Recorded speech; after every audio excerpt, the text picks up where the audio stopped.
مدینے میں جو الیکشن ہوتی ہے جس میں حضرت ابوبکر صدیق رضی اللہ تعالیٰ عنہ، اسماعیلزم کی اوریجن اس طرح ہوتی ہے کہ شیعہ سے جو چرچ ہے، یعنی کہ یہ ایک شہر کی بنیاد رکھتی ہے جسے آج ہم کائرو کے نام سے جانتے ہیں۔ کہا جاتا ہے کہ ان کا جو رول تھا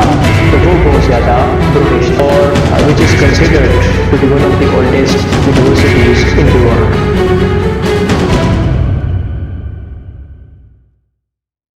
اسلام میں دو مین فرقے ہیں، ایک کو ہم کہتے ہیں سنی اور ایک کو ہم کہتے ہیں شیعہ۔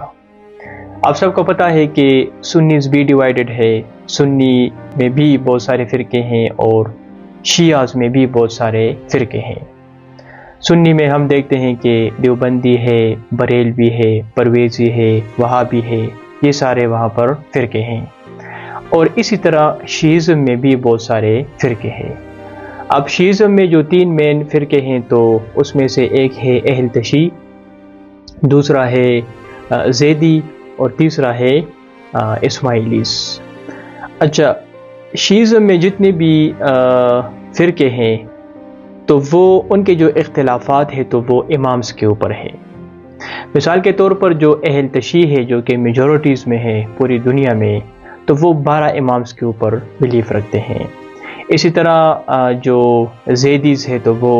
5 امامز کے اوپر بلیف رکھتے ہیں، اور جو اسماعیلیز ہے تو وہ 7 امامز کے اوپر بلیف رکھتے ہیں۔ آج کی اس ویڈیو میں میں بات کروں گا اسماعیلی شیعہ سیکٹ کے اوپر۔ اسماعیلزم ایمرجڈ ہوتی ہے 8 سینچری میں۔ یہ وہ وقت تھا جب عباسط رول کر رہے تھے مسلمانوں کے اوپر۔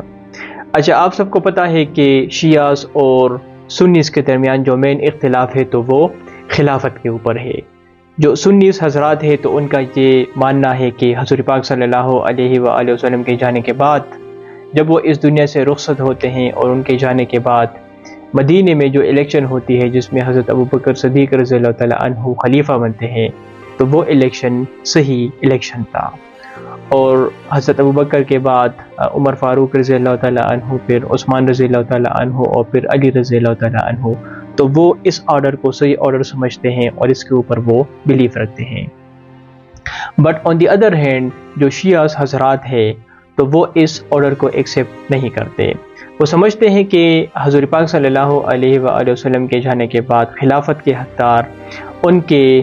کزن اور ان کے داماد حضرت علی رضی اللہ تعالیٰ عنہ تھے، اور وہ کچھ احادیث بھی پیش کرتے ہیں۔ سنیز اپنے احادیث پیش کرتے ہیں، اپنے وہ آرگومنٹ پیش کرتے ہیں، اور جو شیعہ حضرات ہیں تو وہ اپنے آرگومنٹس اور اپنے وہ سٹانسز پیش کرتے ہیں ٹو پروو دیئر سٹانسز۔ اچھا، تو شیعہ کا یہ کہنا ہے کہ حضرت علی رضی اللہ تعالیٰ عنہ جو تھے وہیں خلافت کے حقدار تھے، اور پھر ان کے جتنے بھی ڈیسینڈنٹس تھے، ان کے جو اولاد تھے جس میں ان کے دونوں بیٹے حسن حسین اور پھر نیچے جتنے بھی ان کے ڈیسینڈنٹس تھے تو وہیں خلافت کے حقدار تھے۔ اچھا، تو وہ امامیٹس کے اوپر بلیف رکھتے ہیں۔ اسماعیلزم کی اوریجن اس طرح ہوتی ہے کہ شیعہ کے جو چھٹے یعنی کہ 6th امام ہے جس کا نام ہے امام جعفر الصادق، تو جب ان کی ڈیتھ ہوتی ہے تو ان کی ڈیتھ کے بعد مسئلہ کریٹ ہوتا ہے۔ اب جب ان کی ڈیتھ ہوتی ہے تو ان کی ڈیتھ کے بعد جسے آج ہم اہل تشیع کہتے ہیں، یعنی کہ جو 12 امامز کے اوپر بلیف رکھتے ہیں، تو ان کا یہ ماننا تھا کہ امام جعفر الصادق کے بعد جو نیکسٹ امام ہوں گے تو وہ ان کے بیٹے موسیٰ ابن جعفر ہوں گے۔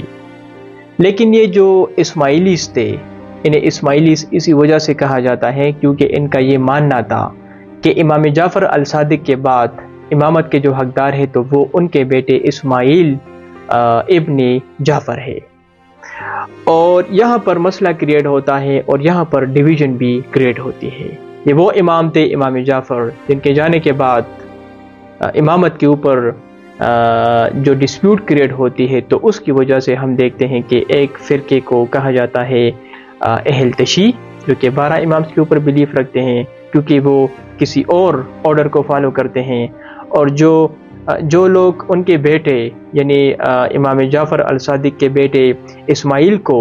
امام کنسیڈر کرتے ہیں تو وہ ایک اور آرڈر کو فالو کرتے ہیں۔ اسی وجہ سے اہل تشیع کو کہا جاتا ہے 12 ورس یعنی کہ وہ لوگ جو کہ 12 امامز کے اوپر بلیف رکھتے ہیں، اور اسماعیلیز وہ ہے جو کہ 7 امام کے اوپر بلیف رکھتے ہیں۔ تو امام جعفر کے بعد جو ڈسپیوٹ کریٹ ہوتی ہے تو اس کی وجہ سے نہ صرف جو شیعہ ہے تو وہ ڈیوائیڈ ہوتے ہیں، بلکہ اس کی وجہ سے اسماعیلزم کی بنیاد بھی رکھی جاتی ہے۔ اسماعیلزم فرقہ جب وجود میں آتی ہے تو چونکہ وہ عباسد کا ٹائم تھا، عباسد رول کر رہے تھے مسلمانوں کے اوپر، اور جو عباسد تھے تو وہ اینٹی شیعہ تھے، وہ شیعہ کو سپریس کرتے تھے۔ تو پھر یہ لوگ ایسے ایریاز میں جاتے ہیں اور ایسے ایریاز میں یہ لوگ سیٹل ہوتے ہیں جدھر عباسد کا زیادہ ڈومیننس نہیں ہوتا۔ تو یہ لوگ جاتے ہیں نارتھ افریقہ، یہ لوگ جاتے ہیں سینٹرل ایشیا، جاتے ہیں پرشیا، اور یہ جاتے ہیں یمن۔ یہ ایسے ایریاز تھے جدھر لوگ بہت زیادہ ڈی سیٹسفائیڈ تھے عباسد خلافت سے،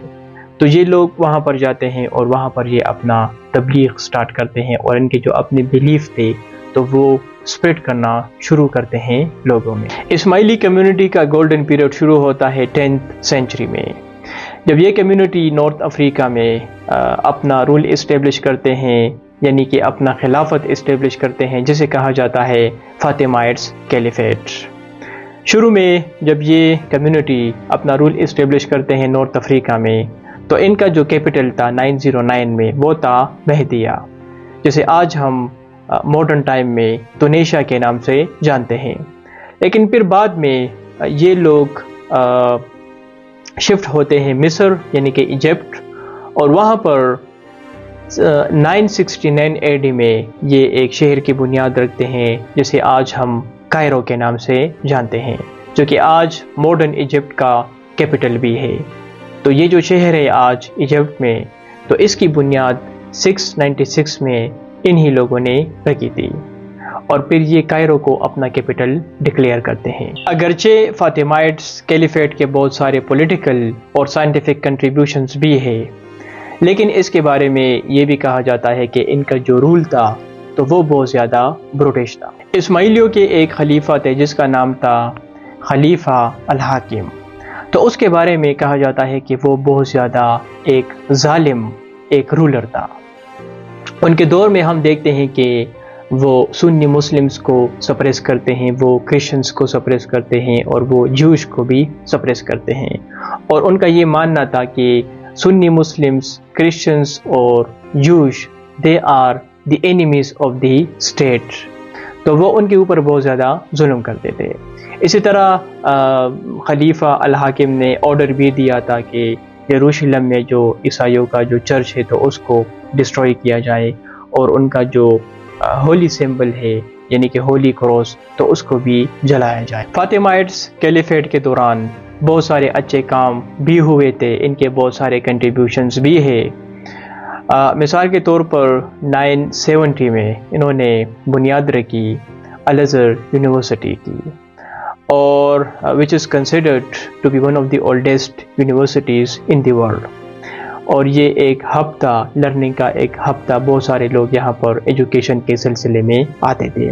اسی طرح بہت سارے فیلڈز میں بھی ان کی کنٹریبیوشنز موجود ہے، اسٹرونومی میں ہے، میڈیسن میں ہے، فلسفی میں ہے، میتھمیٹکس میں ہے، اور ان کے بارے میں یہ بھی کہا جاتا ہے کہ انہوں نے ایک بہت بڑا کردار ادا کیا تھا ٹو پریزرو گریکس، پرشین اور رومنز کے جو اسکرپٹس تھے، جو ٹیکسٹس تھے، تو ان کو انہوں نے پریزرو رکھا تھا۔ فاطمیڈس کیلیفیٹ کا زوال اس طرح ہوتا ہے کہ ایک تو ان کے اندر ہی ڈویژنز کریٹ ہوتی ہے۔ وہ اس طرح ہوتا ہے کہ ان کا ایک خلیفہ تھا جس کا نام تھا المستنصر، تو جب ان کی ڈیتھ ہوتی ہے تو ان کی ڈیتھ کے بعد ان کے 2 بیٹے تھے، ایک کا نام تھا نذر اور ایک کا نام تھا مستلی۔ اب ہوتا یوں ہے کہ کچھ لوگ یہ سمجھ رہے تھے کہ خلافت کے حقدار نذر ہے، اور کچھ لوگ یہ سمجھ رہے تھے کہ خلافت کے حقدار ان کے دوسرے بیٹے مستلی ہے، اور یہاں پر اسماعیلیز ڈیوائیڈ ہوتے ہیں۔ کچھ لوگ سپورٹ کرتے ہیں نذر کو، تو انہیں کہا جاتا ہے نذریز، اور کچھ لوگ سپورٹ کرتے ہیں مستلی کو، تو ان اسماعیلیوں کو کہا جاتا ہے مستلیز۔ اور پھر آہستہ آہستہ ہم دیکھتے ہیں کہ یہ دو حصوں میں بھی ڈیوائیڈ ہوتے ہیں، اور جو مستدیس تھے تو ان کی تو ڈکلائن ہوتی ہے، اور یہ جو نظریس تھے تو یہ سروائیوڈ کرتے ہیں۔ اور ماڈرن ٹائم میں اگر آج کے دور میں جو دنیا میں جو اسماعیلی کمیونٹی ہے تو جن کو آغا خان لیڈ کر رہے ہیں، تو یہ وہی نظریس تھے، یہ وہی لوگ تھے جنہوں نے خلیفہ المستنصر کے بیٹے نظر کو سپورٹ کیا تھا، اور آج ان کو آغا خان سپورٹ کر رہے ہیں۔ ابھی ریسنٹلی 49 ان کے جو امام تھے پرنس کریم آغا خان، تو ان کی ابھی ریسنٹلی ڈیتھ ہوئی ہے پرتگال کے شہر لسبن میں 88 ایئرز میں، اور اب ان کے جو بیٹے ہیں جس کا نام ہے پرنس رحیم آغا خان، تو اب وہ اس کمیونٹی کو لیڈ کر رہے ہیں۔ تو جو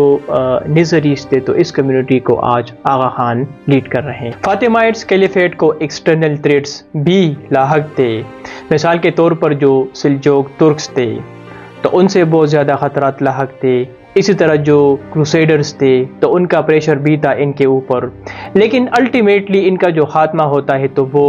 1171 AD میں ہوتا ہے، جب فاطمیڈس کیلیفیٹ کے اندر جو ان کے سولجرز تھے جنہیں یہ مملوکس پکارتے تھے، یعنی کہ سلیو سولجرز تھے جو غلام تھے، تو وہ ان کے خلاف بغاوت کرتے ہیں اور فاطمیڈس کیلیفیٹ کو ختم کرتے ہیں، اور وہ اپنا رول اسٹیبلش کرتے ہیں جسے کہا جاتا ہے مملوکس ڈائنیسٹی۔ اسماعیلی کمیونٹی کافی ایک فیسینیٹنگ چیپٹر ہے اسلام کی تاریخ میں، کہ کس طرح ان کی اوریجن ہوتی ہے، پھر کس طرح یہ لوگ پاور میں آتے ہیں، ان کے جو اچیومنٹس ہیں، اور پھر کس طرح ان کی ڈکلائن ہوتی ہے۔ آج کے دور میں اگر اسماعیلی کمیونٹی کی بات کی جائے تو آج کے دور میں یہ جو کمیونٹی ہے تو کافی ایک پیسفل کمیونٹی ہے، اور یہ زیادہ تر ایمفیسائز کرتے ہیں ایجوکیشن کے اوپر، ہیلتھ کے اوپر، اور باقی جو کمیونٹیز ہے، جو کمزور کمیونٹیز ہے پوری دنیا میں، تو ان کے اوپر یہ لوگ ایمفیسائز کر رہے ہیں کہ ان کی زندگیوں کو کس طرح بیٹر کیا جا سکے۔ آپ سب کو پتہ ہوگا کہ جو آغا خان ہے، جو ان کے اسپریچول لیڈر ہے، تو ان کا ایک نیٹ ورک ہے جسے کہا جاتا ہے دی آغا خان ڈیولپمنٹ نیٹ ورک۔ تو وہ ایک ایسا آرگنائزیشن ہے جو کہ ایک گریٹ کام کر رہا ہے پوری دنیا میں۔ اس آرگنائزیشن کے انڈر تقریباً کچھ 200 سے زیادہ ہاسپٹلز اور کلینکس ہے جو کہ پوری دنیا میں وہ آپریٹس کر رہے ہیں، لوگوں کو ہیلتھ فیسلٹیز وہ پرووائڈ کر رہے ہیں۔ اسی طرح ایجوکیشن کی بات کی جائے تو تقریباً کچھ 200 سے زیادہ سکولز یہ لوگ آپریٹ کر رہے ہیں ڈفرینٹ کنٹریز میں، پوری دنیا میں تقریباً کچھ 30 سے زیادہ ممالک ہیں جدھر یہ لوگ آپریٹس کر رہے ہیں۔ اسی طرح یونیورسٹیز کی بات کی جائے جس میں آغا خان یونیورسٹی ہاسپٹلز کی بات کی جائے جو کہ پاکستان میں بھی ہے اور جو کہ افریقہ میں بھی ہے۔ افریقہ میں یہ لوگ بہت زیادہ کام کر رہے ہیں کیونکہ آپ سب کو پتہ ہے کہ وہاں پر پاورٹی، غربت بہت زیادہ ہے۔ اگر کینیا کی بات کی جائے تو وہاں پر پانی کا ایک بہت بڑا مسئلہ ہے، تو اس سے ریلیٹڈ انہوں نے تقریباً کچھ آغا خان ڈیولپمنٹ نیٹ ورک نے تقریباً کچھ 120 ڈیمز انہوں نے وہاں پر اسٹیبلش کیے ہیں۔ اسی طرح تنزانیہ کی بات کی جائے تو وہاں پر یہ لوگ ایگریکلچر کے اوپر بہت زبردست کام کر رہے ہیں۔ اسی طرح کلچرل کی بات کی جائے تو دنیا میں جتنے بھی اسلامک ہسٹوریکل پلیسز ہیں تو ان کو یہ لوگ ریسٹور کرنے کی کوشش کر رہے ہیں، جس کے اوپر آغا خان ٹرسٹ فار کلچر بہت زبردست کام کر رہا ہے۔ انڈیا میں جو ہمایونس ٹوم ہے تو یہ بھی ان کی ایک بڑی اچیومنٹ ہے۔ اسی طرح کائرو میں جو الازہر پارک ہے تو یہ ان کی ایک بہت بڑی اچیومنٹ ہے۔ اسی طرح رورل ڈیولپمنٹ کے اوپر بھی یہ لوگ بہت زبردست کام کر رہے ہیں۔ تو لاکھوں کروڑوں انویسٹمنٹ یہ لوگ آج کر رہے ہیں تاکہ لوگوں کی زندگی اچھی ہو، ہیلتھ فیسلٹیز پرووائڈ ہو، لوگوں کو ایجوکیشن ایکسیس ہو لوگوں کو۔ So it was all about Ismaili community and Ismailism. Thank you.